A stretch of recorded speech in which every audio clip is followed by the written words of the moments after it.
মিশকাত শরীফে রাসূলুল্লাহ সাল্লাল্লাহু আলাইহি ওয়াসাল্লাম বলতেছেন, কবর কারোর জন্য রহমত, আবার কবর কারোর জন্য আযাবের গর্ত।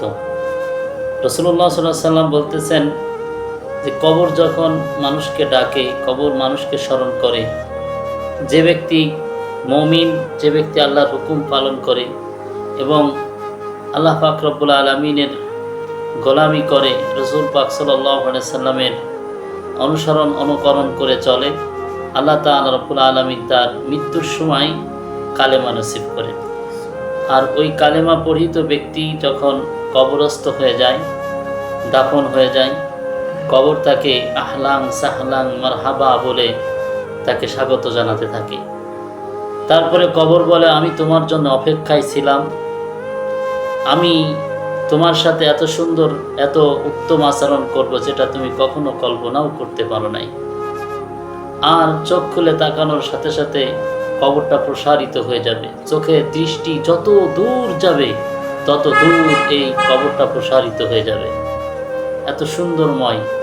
এবং আল্লাহ পাক রব্বুল আলামিন ওই কবরের সাথে একটি জান্নাতের দরজা দান করবেন। সুবহানাল্লাহি ওয়া বিহামদিহি। শুধু মুমিন ব্যক্তিদের জন্য এই নিয়ামত আল্লাহ তাআলা রেখেছেন।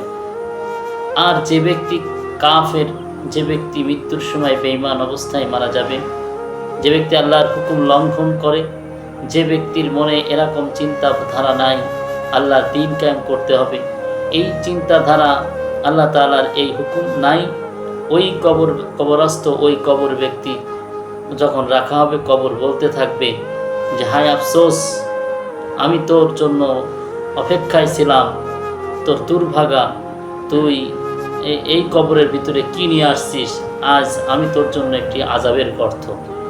এই কথা বলেই কবর ডান দিক থেকে বাম দিক থেকে তার মাটিগুলা ভেঙে চলে আসবে নিচ দিকে এবং উপর নিচ দিকে। আপনার বডি রাখার মতো জায়গা থাকবে না, চূর্ণ বিচূর্ণ হয়ে যাবে। 70টা সাপ থাকবে ওই কবরের ভিতরে, আর দংশন করতে থাকবে কিয়ামত পর্যন্ত। এই শাস্তি তার পেতে থাকবে। আর আল্লাহ পাক রব্বুল আলামিন তাকে এই শাস্তি দান করবে। এবং আল্লাহ রাসূল বলতেছে, ওই যে সাপ, ওই সাপের একটা নিঃশ্বাস যদি পৃথিবীতে ফেলতো, তাহলে এই পৃথিবীর ঘাস তরুলতা পাতা কিছুই বেঁচে থাকতো না, সব মরে শেষ হয়ে যেত।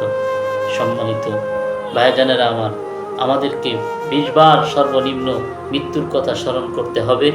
আর যে ব্যক্তি মৃত্যুর কথা 20 বার স্মরণ করবে, রাসূল পাক সাল্লাল্লাহু আলাইহি ওয়াসাল্লাম বলেছেন, সে তার সাথে হাসর নাসর হবে। শহীদি, যে ব্যক্তিরা শহীদ হয়েছেন, আল্লাহ রাস্তায় জীবন দিয়েছেন, তাদের সাথে আল্লাহ তাআলা শহীদি কাফেলার সাথে তাদের হাসর নাসর করাবেন।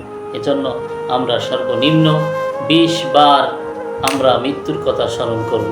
আল্লাহ পাক রব্বুল আলামিন আমাদের সকলকেই এই কথার উপরে আমল করার তৌফিক দান করুক। আমরা যেন আমাদের জীবনকে সুন্দরময় করে পৃথিবীতে জীবনযাপন করতে পারি, সে তৌফিক আল্লাহ তাআলা দান করুক। সকলে বলি আল্লাহ।